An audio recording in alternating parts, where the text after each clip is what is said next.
Victorian age के कुछ controversial और रिजिड रूल से फ्रस्ट्रेटेड होके कुछ यंग राइटर्स ने ये डिसाइड किया कि उन्हें वापस जाना है, वापस उस आर्ट की तरफ जो रफेल से पहले एग्जिस्ट करती थी। And that's how pre Raphaelite brotherhood was born. So hello students, welcome back to CUTPG Adda 24/7 this शाल्वे Singh. आज के 10 मिनट के सेशन में हम बात करेंगे द प्री रेफ्लेक्ट ब्रदरहुड। आप सबको पता है कि मैंने 10 मिनट की सीरीज चलाई है जिसमें मैं क्या कवर कर रही हूँ, द स्कूल ऑफ पोइट्री या स्कूल ऑफ राइटर्स या एक ऐसे ग्रुप ऑफ पोएट या फिर ड्रामेटिस्ट जिन्हें कुछ स्पेशल नाम दिया गया हो। ठीक है, पहले हमने कवर किया ब्रिटिश लिटरेचर की क्रोनोलॉजी, सारे सबको एजेस वाइज, फिर हमने चारों जॉनरास को कवर किया है और अब मैंने स्टार्ट किया है स्कूल ऑफ पोइट्री। तो बात करते हैं प्री रेफ्लेक्ट ब्रदरहुड की। What is the pre Raphaelite brotherhood? Pre मतलब बिफोर या पहले। रफेलाइट से हम समझेंगे रफेल। रफेल एक इटालियन रेनेसॉ पेंटर थे। एंड ब्रदरहुड मतलब अ ग्रुप ऑफ राइटर्स जिनकी थिंकिंग या जिनकी कोई भी चीज किसी भी मुद्दे पे उनके थॉट प्रोसेस सेम था। तो रेफेलाइट से आता है रफेल। रफेल एक इटालियन रेनेसॉ पेंटर थे जो जिनके जो भी पोइटिक्स क्वालिटीज थी, ट्रेडिशंस थी, ये राइटर्स उनसे अग्री नहीं करते थे। वो टोटली रफेल को हेट नहीं करते थे, बट वो रफेल के आइडियाज से उनके ट्रेडिशन से अग्री भी नहीं करते थे। ठीक है, तो बात करते हैं the pre रेफेल brotherhood, a group of English painters, poets and critics founded in 1848 in London. एक ऐसा ग्रुप, एक ऐसा पेंटर, एक ऐसा क्रिटिक्स जो कि पाया गया 1848 में, कहा, लंदन में। Believed art had declined after the Italian painter Raphael। इनका मानना है कि रफेल के बाद जो पेंटिंग है, जो आर्ट है, जो लिटरेचर है, उसका डाउनफॉल आ गया। Wanted to revive the simplicity, sincerity and rich detail of Italian art before Raphael, hence the name। और ये चाहते हैं कि रफेल से पहले जैसा आर्ट था, जैसा कल्चर था, जैसा लिटरेचर था, जिसमें सिंसियरिटी थी, जिसमें सिंप्लिसिटी थी, जहाँ पे रिच सिंबलिज्म था, वो उसको वापस लाएं। दैट्स वाई इनका नेम था प्री रेफेलाइट। हिस्टोरिकल बैकग्राउंड, बात करते हैं हिस्टोरिकल बैकग्राउंड्स की। तो the Royal Academy of Arts emerge as a reaction against the rigid academic style. तो ये जो एकेडमी थी वो एक रिएक्शन के रूप में आई थी। कैसा रिएक्शन? जो भी विक्टोरियन एज में स्ट्रिक्ट रूल्स थे, स्ट्रिक्ट ट्रेडिशंस थी पोइट्री और आर्ट को लेके। विक्टोरियन एज फाउंडेड कब पाया गया था? 1848 में। तो ईयर आपको याद होना चाहिए। इंस्पायर्ड किससे थे? मेडिवल आर्ट से, नेचर से, ट्रूथ ऑफ लाइफ से। Inspired by medieval art, nature and truth to life. तो ये मेडिवल आर्ट से, उस टाइम के नेचर से, उस टाइम की पोइट्री से, उस टाइम के कल्चर से सबसे ज्यादा इंस्पायर्ड थे। ठीक है, डिकोडिंग द नेम मैंने आपको बता दिया है कि Raphael means, sorry, pre means before. Raphaelite मतलब एक ऐसे refers to a Italian renaissance painter Raphael. Raphaelite का मतलब है रफेल, और दोनों को मिला के simplicity, realism, bright colours, attention to detail. Pre Raphaelite Raphael से पहले की पेंटिंग जो कैसी थी? सिंपल थी, रियलिस्टिक थी, सिंसियरिटी भरी हुई थी, उसमें कुछ कलर्स थे, रिच सिंबलिज्म था, और एक एक चीज को अच्छे से ऑब्जर्व किया जाता था। तो आपको नाम का मतलब समझ में आ गया होगा। अब बात करते हैं कैरेक्टरिस्टिक्स की। Faithful observation of nature, nature की बातें किया करते थे जो रफेल से पहले के पेंटर्स या फिर राइटर्स हुआ करते थे। तो इस टाइम के राइटर्स उसी को अडोर करते हैं और वही कैरेक्टरिस्टिक्स को अपनी पेंटिंग में लाना चाहते हैं। ठीक है, rich details and vivid cultures, medieval themes and legends, symbolism, beauty and idealism, sincerity and realism, interest in literature, mythology and religion, fusion of poetry and painting। तो वो नेचर को ऑब्जर्व करते थे, सिंबलिज्म का यूज किया करते थे, beauty को, ब्यूटी एंड आइडियलिज्म का यूज करते थे। काफी सारी कैरेक्टरिस्टिक्स मैंने आपको समझा दिया है। द थ्री फाउंडिंग फादर्स, अब बात करते हैं राइटर्स की, इस पर्टिकुलर ग्रुप की। तो दांते गैब्रियल रोसेट्टी सबसे इंपॉर्टेंट है, इनको हम फादर भी कहते हैं, इनको हम लीडर भी कहते हैं प्री रेफ्लेक्ट ब्रदरहुड का। ठीक है, the poet and the painter William Holman Hunt, timeline देख लेंगे हम, the symbolist and realist, and John Everett Millais, the master of detail and colour.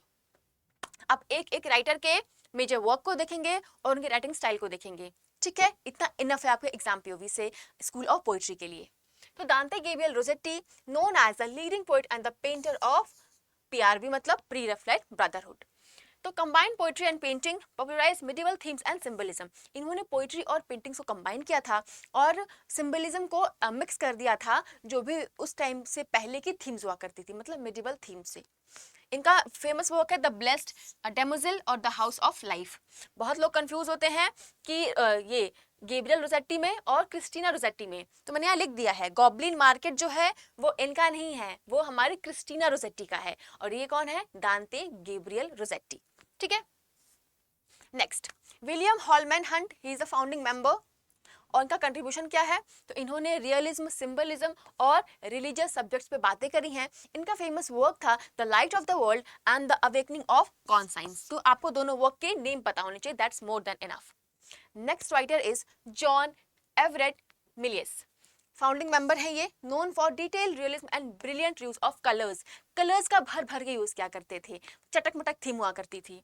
और इनका वर्क था Ophelia, Christ in the house of his parents.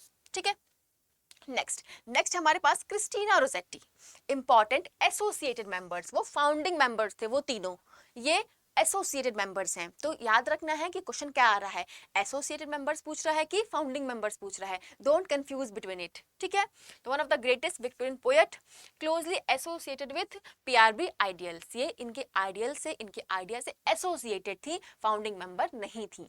इनके famous work थे goblin market, remember, in the bleak mid winter. तो goblin market is very important for your exam, और ये summary wise भी important है। इसके कैरेक्टर है लिजी और लॉरा, वो भी हमारे लिए इंपॉर्टेंट है। ठीक है, next William Morris, important associated author. तो ये जो वर्ड है ना एसोसिएटेड, और वहां था फाउंडिंग मेंबर, उस पर आपको फोकस करना है। Influenced by pre-Raphaelite ideas, leader of the art and craft movement, ये आर्ट और क्राफ्ट मूवमेंट के लीडर थे, और ये प्री-रेफलाइट ब्रदरहुड के आइडियल से इन्फ्लुएंस थे। इनके फेमस वर्क हैं the defence of universe, the earthly paradise. Next हमारे पास है Edward Burne Jones, important associated members. तो ये बाद में जाके इस आइडिया से, इस मूवमेंट से एसोसिएटेड हुए, and he is famous for his mythological and medieval paintings. तो हमने लगभग 3 राइटर्स पढ़े जो फाउंडिंग मेंबर्स थे, 3 राइटर्स पढ़े जो एसोसिएटेड मेंबर्स थे। जल्दी से कमेंट सेक्शन में मुझे नाम बताइए, पहले लिखेंगे आप फाउंडिंग मेंबर्स, तीनों के नेम, फिर लिखेंगे आप एसोसिएटेड मेंबर्स, देन आप तीनों के नाम लिखोगे जल्दी से। तो बात करते हैं कंट्रीब्यूशन और लेगेसी की। Revive interest in medieval literature and art, तो इनके वजह से मिडिवल लिटरेचर और आर्ट में धीरे धीरे इंटरेस्ट आने लगा, और जो भी विक्टोरियन एज के रिजिड रूल्स थे, थीम्स थे, उसको इन्होंने रिजेक्ट कर दिया।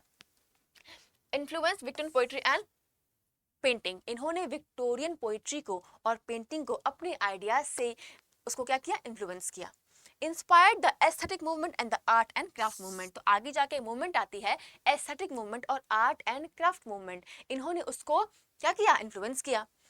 Strengthen the relationship between literature and visual art, और इन्होंने लिटरेचर और विजुअल आर्ट या फिर बस आर्ट के बीच एक अच्छा रिलेशनशिप डेवलप किया। तो अब एक बार फट से रिवाइज कर लेते हैं। तो किस एज में ये फॉल करते हैं, तो विक्टोरियन एज में फॉल करते हैं। एज टाइमलाइन क्या है, या फिर एक पर्टिकुलर ईयर क्या है, तो 1848। प्लेस क्या था, लंदन। इनका फुल नेम क्या है, pre Raphaelite brotherhood. Pre Raphaelite brotherhood को मैंने एक्सप्लेन भी कर दिया है। फाउंडिंग मेंबर्स, तो Dante Gabriel Rossetti, William Holman Hunt and John Everett Millais, मैंने बता ही दिया। और inspired by art before Raphael, Raphael से पहले के आर्ट, पहले के ट्रेडिशन, पहले के लिटरेचर से ये इंस्पायर्ड थे। और एसोसिएटेड मेंबर्स कौन है, क्रिस्टीना रोसेट्टी, चलो यहाँ एक का ही नाम है, दो का कमेंट सेक्शन में बताओ। और एसोसिएटेड मूवमेंट क्या थी, तो आर्ट एंड क्राफ्ट मूवमेंट, और क्या था, एस्थेटिक मूवमेंट। ठीक है, तो द कंक्लूजन देख लेते हैं। The pre-Raphaelite Brotherhood was a revolutionary artistic and literary movement of the Victorian age. By rejecting rigid academic tradition and reviving beauty, sincerity, symbolism of medieval art, the PRB transformed the English painting and poetry. तो वही बातें हैं कि ये काफ़ी revolutionary और literary movement थी जिसने विक्टोरियन एज को इन्फ्लुएंस किया, और विक्टोरियन एज के जो भी कल्चर्स थे, जो भी ट्रेडिशंस थे, रिजिड आइडियाज़ थे, उसको रिजेक्ट किया, और रफेल से पहले की पेंटिंग को, पहले के कल्चर को, पहले के आर्ट को रिवाइव किया अपने पोइट्री और पेंटिंग के थ्रू। ठीक है स्टूडेंट्स, तो आई होप कि प्री रफेल ब्रदरहुड आपका क्लियर हो गया होगा। And this my batch MA English ultimate 3.0 batch. अगर आप तैयारी कर रहे हो फॉर CUT PG 2027, जल्दी से बैच में एनरोल कर लो। क्लासेस स्टार्ट हो गई है मंडे से ही, ठीक है। तो अभी भी अगर वेट कर रहे हो तो लेट हो रहा है बेटा, क्योंकि ये मेरी लास्ट लाइव बैच है और बहुत बच्चों ने इसकी जो फर्स्ट पेड क्लास है अभी तक नहीं देखी है। तो इसकी फर्स्ट पेड क्लास फ्री थी YT पे, इसका टॉपिक था क्लासिकल लिटरेरी क्रिटिसिज्म। जल्दी से जाके वो क्लास देखो, उसमें आप लोग के लिए गिफ्ट भी बताया था मैंने। आपको क्या करना है, आपको SS02 कूपन कोड को लगा के बैच में जल्दी से एनरोल करना है।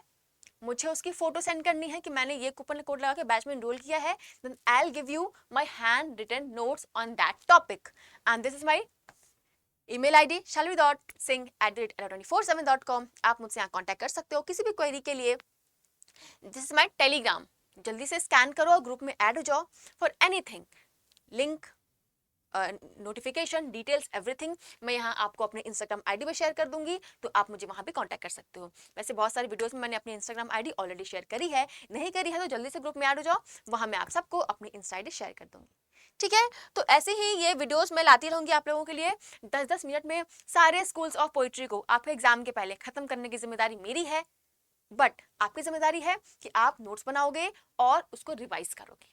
वीडियो अच्छी लगी हो तो फ्रेंड्स में शेयर करना, लाइक करना, जो क्वेश्चंस पूछे हैं उसका आंसर देना। मिलते हूँ किसी अगले वीडियो में, तब तक के लिए बाय बाय, टेक केयर, जय हिंद।